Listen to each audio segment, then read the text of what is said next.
I'm Dawn Watson, and I'm here with Michelle Murphy, co-host of Murphy, Watson and Company. Hello, Dawn. Hello, Michelle. How are you? You look ready for partying.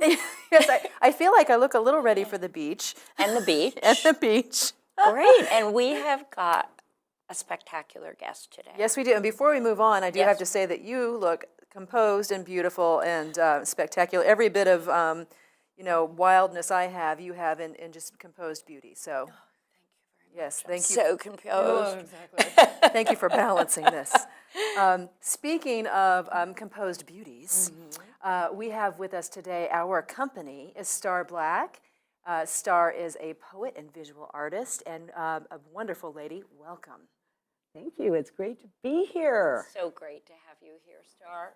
Are you here for the summer, or are you here year-round these days? No, I'm here for the summer, and I still go back and forth to Manhattan. And July, I'm going to be working at Stony Brook Southampton's Arts Conference, and so I'm here throughout July and probably throughout the summer.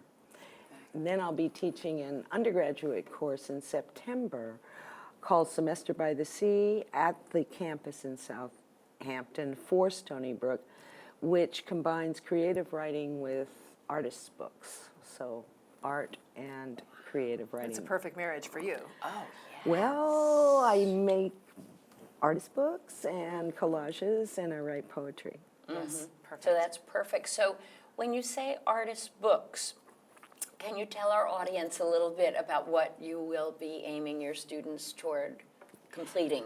Yeah, rather than just do creative writing and hand in a term paper of your creative writing, I'll give assignments to the students to write in a variety of ways, generally going by the lyric poem, which is the short poem, in a variety of forms. And I'll do that for the first month, and we'll meet every day, and there will be in-class writing, take-home writing, so by the end of that month, they will have quite a few drafts that they can think about for the next month to polish up. And then we come in and I ask them to create collages or photographs or anything they want, and on the left-hand side will be their art, and the right-hand side will be their text, meaning that they've already written. And then we make accordion books out of that, so that the book itself is their art, their text, and it opens like an accordion. And then we'll have an exhibit of their work. So it's their work, not mine. And will the exhibit be on campus there? Yes, it will be in the wonderful radio lounge, which is upstairs, and it has a bank of a shelf, and that's where we can exhibit all their work. And then we'll have a reception and have fun. That's actually my favorite building on that campus, that old treetop lounge. Yeah. That's a beautiful, a Yeah. beautiful building, nice views. Yeah. Yeah. Yeah. So you'll be teaching there. Now, you also teach in the city, right? Well, last fall I taught at Stony Brook Manhattan's campus on 27th Street and Park Avenue South on the third floor. Had a wonderful seminar room and wonderful students. And I taught in Manhattan a course that was inspired, creative writing inspired by Metamorphosis by Ovid. So he was the Roman poet that wrote about mythology. So basically, again, what we did was we took all the myths, wrote off the myths, and then we went to the Metropolitan Museum of Art, where so many of the great old paintings are inspired by mythology that Ovid, the Roman poet, wrote about in Metamorphosis, and we wrote off paintings. So we both wrote off the poem and paintings at the Met. Now, I feel that your approach is quite novel, actually, so to speak, because you can say, ha, ha, ha, I didn't mean that. Okay. But I do think it's quite novel, because I don't know a lot of visual artists who are looking at a literary form, or people who are writing prose or poetry going to a visual form. So how did you decide to Well, to when I teach this came way? to New York in the late 70s, I went back to poetry. By then I was in my very early 30s, and I wanted to get a master's degree in poetry, and I wanted to study with John Ashbery, because although I had read poetry and written poetry, I did so as an undergraduate, not a graduate. And of all the poets, I wanted to study with everybody in New York, and poetry was what I wanted to study. Even at that time, though, I was working for United Press International as a photographer and a photo caption writer. I had a job, a day job. So that's interesting, photos and captions. So a little bit of both already. Right, I was assigned to the caption desk and sent out to do photographs upon occasion. And were you a trained photographer, or did you was it an instinct that you picked up? I always say my career was when I lived with a photographer, I was a writer, and then when I lived with a writer, I became a photographer. She didn't want any competition at home. Maybe that's just balance. Yeah. But I started out as a travel writer, and I wrote guidebooks to Southeast Asia. This was between 1969 and 1974. And then I worked briefly as a stringer for the New York Times in Houston, photographing for the Times. What does stringer mean? Stringer means a freelancer who works for an organization, a news organization, on a regular basis. So you're not on staff, but you're a regular freelancer. It's a nice position to be in. Yes. I would think. Yes. A lot of freedom to write poetry as well. Well, I wasn't writing it then. I only started writing poetry when I came to New York, and where I really wanted to study poetry. That'll get the poetry out of anyone living in that city. You gotta. Well, you have wonderful, East End and New York are alike. There are wonderful artists in both places. So I studied with Derek Walcott and Joseph Brodsky at the Poetry Society of America. They offered courses by these young poets at that time. It was in the early 80s. And Brooklyn College, the person I wanted to study with most was John Ashbery, simply because after reading poetry in college, he was the one poet that wrote beautifully that I didn't understand. I was going to say, he's so inaccessible. You were very brave. What did you learn from that time? I learned that you don't always understand poetry, that poetry is a process as much as understanding. Some poems you can understand, but other poems you sort of enter and glide. It's a form of consciousness, a sort of heightened consciousness. But I love John Ashbery because he writes beautiful, beautiful English. And right now I'm reading a wonderful writer who's a great writer who isn't even a poet, but again, a beautiful writer, Janet Malcolm. And I'm reading her book on artists called 41 False Starts, which is the title of an article that she wrote on the artist David Sally. So my reading is always, I really enjoy reading about art. And Janet Malcolm knows a lot. She too makes collages. Oh, interesting. Now, do you know her, or do you? No, are you I just only reading know her work. She makes collages, and she did a photo book as well. And I'm reading an essay on a Victorian photographer called Julia Cameron. And I can tell that the writer knows a great deal about photography. So it's good. So I think that what's happening is that the genres are beginning to meld a little. The traditional genres with the opening of the internet. The internet loves making writing visual. There's a lot more. Remember the book? The book was a cover, text, back cover. But the internet is infusing writing with photography and images of paintings and art much more. And Julie Sheehan, who runs the program, is teaching a course on fusing poetry with an object. So she's bringing in artists to the class to create objects. So that poetry doesn't always have to be on a page. One of her students did a beautiful film about writing a poem in the sand and then watching the water wash it away, you know. And there's all kinds of ways to convey poetry. It doesn't always have to be limited to the page. Well, it's actually interesting that you say that, because I think about poetry like boy, aside from maybe journalists, being a poet is probably the one of the worst jobs to have because you're not really getting paid. But this is an interesting thing that you're talking about, how poetry lives on or moves forward, not just in accessibility like Billy Collins does, but in a whole different way of thinking. You know, because you're talking about poetry in the sand and poetry on film, and that's kind of an interesting way to think about how maybe that part of the art is evolving. Yeah, you know, poetry can be so many different things. That's the other thing. In the old days, it was more traditional, but poetry is always breaking away from its traditions very rapidly.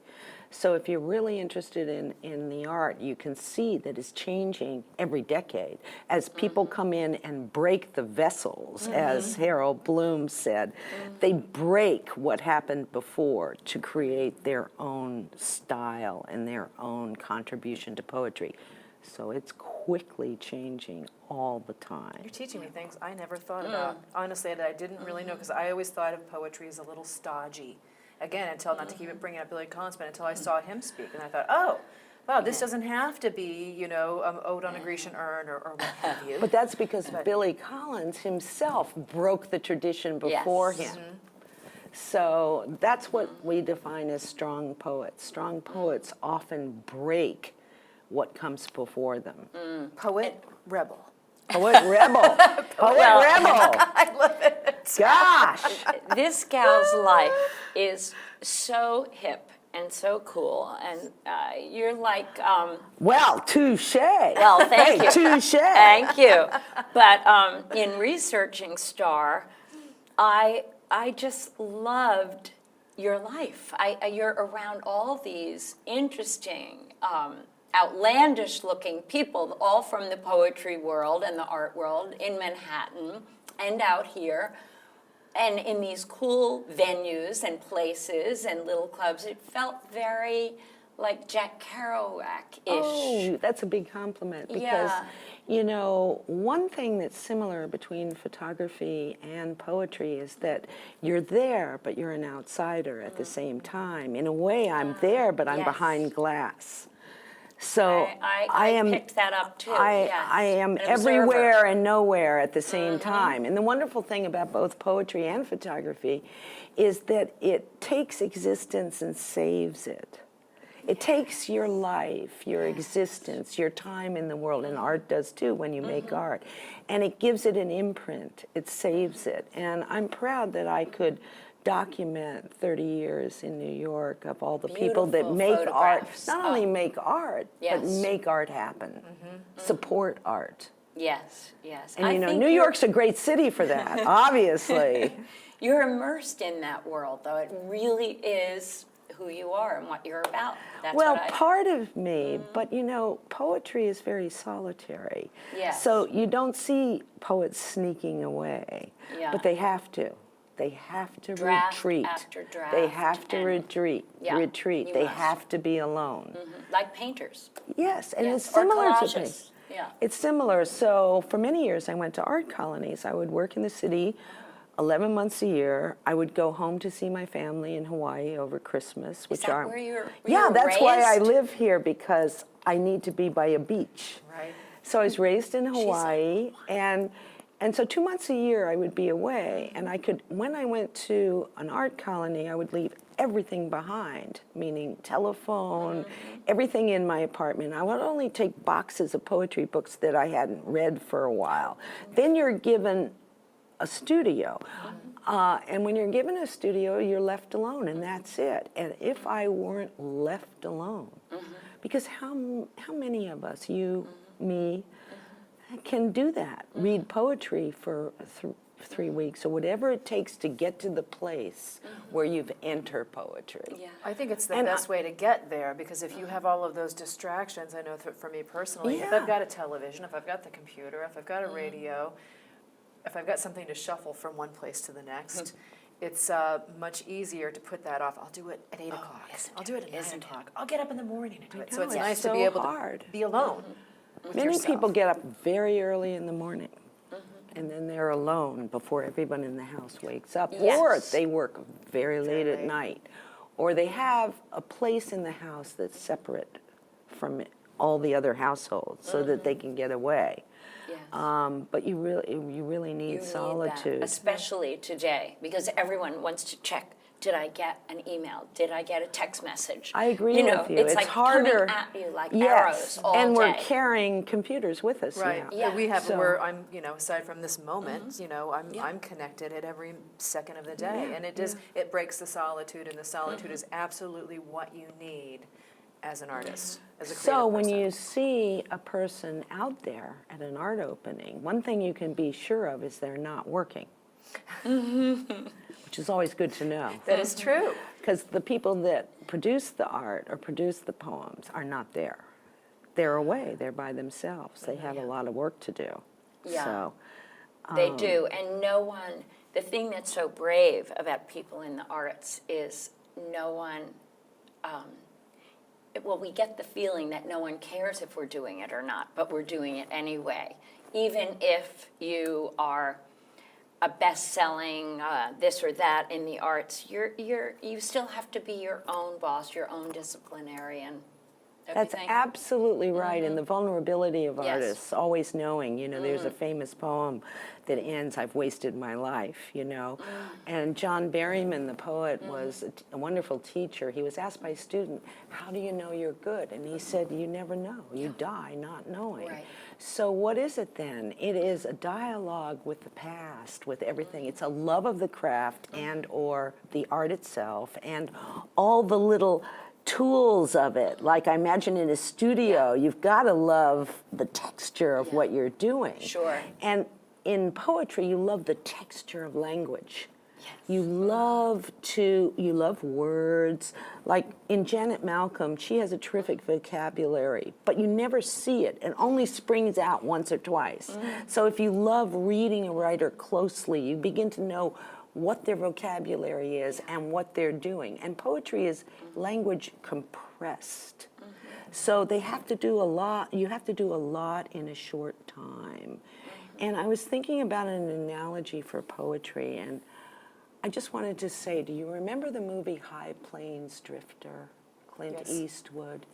It starts out with a long, long shot taken with a maybe a 500 or 1,000 millimeter camera, very far away, and a shadowy figure comes out of the mist on a horse and a cowboy hat, and it's just a shadow way in the distance. And slowly the writer emerges into the camera on the high plains, almost as a shade, and he's galloping a horse, but it's incredibly slow gallop. The horse just is beautiful and never seems to move forward, but just dance in place. And I was in an art colony, and someone was presenting wonderful ways movies begin, and this was one that they particularly liked. And then I found out that the reason the horse was so beautiful and the rider so motionless was that it was actually dressage. The horse was galloping with one hoof 3 times with his left hoof, switching the hoofs in midair, and then going 3 times with the right hoof. So the horse was actually dancing into the camera. Now, does the viewer of this movie know that all that is going on? No. They just see a mystery slowly coming forward. That switching the hoofs of the horse in midair and then going, that's what poetry does to language. It has a little bit of attention to the tiny details of language, be it in rhyme, meter. Also, poetry, unlike prose, is spatial. Poets love white space surrounding, and you can measure white space. You have different stanzas, different ways and the lines can end, and then a break between them in stanzas and things. All this visual side of writing is very interesting to the poet. You speak in poetry, Doesn't she? It's beautiful, and I'm And- seeing this. I'm visualizing. You really, truly, you have mastered this craft. I mean, Well, wow. you never master a craft. You only love your masters. and go back to And you them do, again yeah. and again because Yeah. they are the masters. Yeah. And occasionally you can channel something more important than your life and yourself. And that's the big picture. And you hope that maybe you can be a channel for that, for existence, for where we are now today. You know, a couple of things. One thing when you said about the space on a page, that the whiteness of the page, poets honor that. I love that. And being a watercolorist, we save the white of Yes. the page. It is true that And watercolors have the same The thing. same kind of thing. And I've often wondered why I was drawn to watercolor. It's my love of poetry. Because I studied poetry in the city for 10 years with Pearl London. Yes. You know of her? Yes, she taught where At the New School. at the New School and had a. Didn't Pearl London also teach film? No, that's not. She only taught poetry. Only poetry. But she brought in poets. She brought in John Ashbery Great, and yes. everybody that was big in that era. And I went to her religiously for 10 years every week. And I remember when I walked in, like listening to you, I felt I'm home. Hearing her passion about poetry, which is similar to yours, it puts everything in perspective and relaxes me. This is life. Like I feel in an artist's studio or with someone whose art I relate to. And I think that's what a reader of poetry is seeking. Yes. They're seeking a space of solitude. To read poetry is similar to write it. You have to be alone. Yes. You know, you can go to readings and they're public presentations, but to be really engaged with a poem, you need to be alone because half of it is you. Yes. Half of it is what you read into it. Right. And I love the fact that as an artist, that you went to Pearl London for 10 years. I mean, that's so, and I brought some, just some things to show you about how closely art and poetry are aligned, because on the East End, like Manhattan, there's this whole tradition of poets and painters. Yes. And poetry in painting, and painters who work and love with certain poets. And Joe Brainerd was an artist, a visual artist, but he also wrote one magnificent poem called I Remember. And I Remember starts with I Remember and goes on for 120 pages. He just wrote one sentence, I remember, over and over again, which is the other pleasure that we always seek in both the spiritual life and in poetry, is repetition. Repetition of services in our spiritual life, repetition of words, repetition of sentences. And so Joe Brainerd was both an artist, and his poem, I Remember, was just reissued by Library of America. And basically, he was a visual artist. So And I just want to point out that Star started as a synchronized swimmer. Yes. And here we have this. oh, isn't that amazing? Yes. Yes, your father. Tell us about your. He had Elliot Murphy's Aqua Show for 12 years where the World's Fair was, and I was talking to Star a little bit about it, and she was so interested. Most people, it kind of goes, and then you confessed. I confess that I'm a synchronized swimmer Yes. who in high school was in an aquacade in Waikiki. And I had a solo show where I dived off a 3-meter board, and then my leg came up first, which is what you're supposed to do Yes. as a synchronized swimmer. I still do that in my pool. And then you have long strokes, which Oh, is yes. hard to do. Yes. Because synchronized swimming is sort of like poetry. What you Poetry s- and water. What you see on the surface looks very easy, but you don't see underneath how hard everyone has to kick. What keeps them on the surface so stilly and beautiful. It's sort of like ballet. I mean, the same thing, ballet is all about ease, the presentation of utter ease, and you defy gravity, but it's incredibly hard to do. Incredibly hard. And The repetition again of those motions is a little like what you're talking about with poetry. And it's also the same thing with photography. I was thinking that motion, if you're in motion, if you're actually writing or if you're actually photographing, you're in motion. If you're not in motion, you're not really working, you know? Right. Isn't that true? Like in a studio, you could spend a month, and I know this with writing, you could spend a month reading, thinking, walking around the studio, adjusting this, adjusting. Like before I even begin writing, I am working weeks to do nothing but clean my studio, wash the windows. You're getting into space. You know, Yeah. create. I was reading the philosophy of Andy Warhol, and he said everyone needs a space. It doesn't have to be a big space, No. but it has to be your space, and it has to be neat.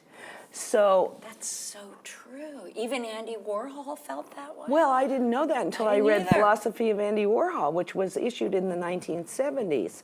And this is the other great thing about art, and like your father's work in the 1940s. And 50s. Art yeah. can fall asleep, but it never goes away. Right. Art is always being rediscovered. New people are claiming, like right now, the big period in poetry is in Europe from 1910 to the beginning of World War I. Lots of poets are looking at that period, inspired by the critic Marjorie Perloff, as giving an area where the avant-garde made marvelous art, but that was in 1910, 1911, 100 years ago. Yes, so your father's work is still there. The aquacade still goes on. Scholars will find it. Yeah. And that's the thing. There's no money in poetry. It's a literary art. Unlike painters, we can't hope to find the big gallery. There's no auction. Wouldn't it be nice if handwritten poems were auctioned? That would be nice, but there's no hope. So, but what is it? It's an art of language that uses compression, music, and it creates beauty. And it also functions as spiritual consolation. It's very tied to the spirit. For Very. example, after 9/11, what did you see with the flowers? Poems. Yes. Because when the emotions are under severe stress, people look to repetition. They look to that. When our emotions are most severely stressed, we often turn to poetry. And almost every American, I believe, has written a poem. Usually when they're breaking up with their boyfriend or when something really, It's true. That's when we it's- release it, right? well, it just, we You have turn 10 to seconds to tell them to go home and write a poem. You are a born teacher too, isn't you? This half hour has Yeah. flown by. It's flown by. You're a Flown total by. gem. Wow, I'm so thrilled Yeah. that you came. Yeah. Thank you. Thank you so much You're for having such a me. true artist and poet. Thank you. I'm so touched. I've loved being here. We loved having you. And who would have thought synchronized swimming would be such an important part of it?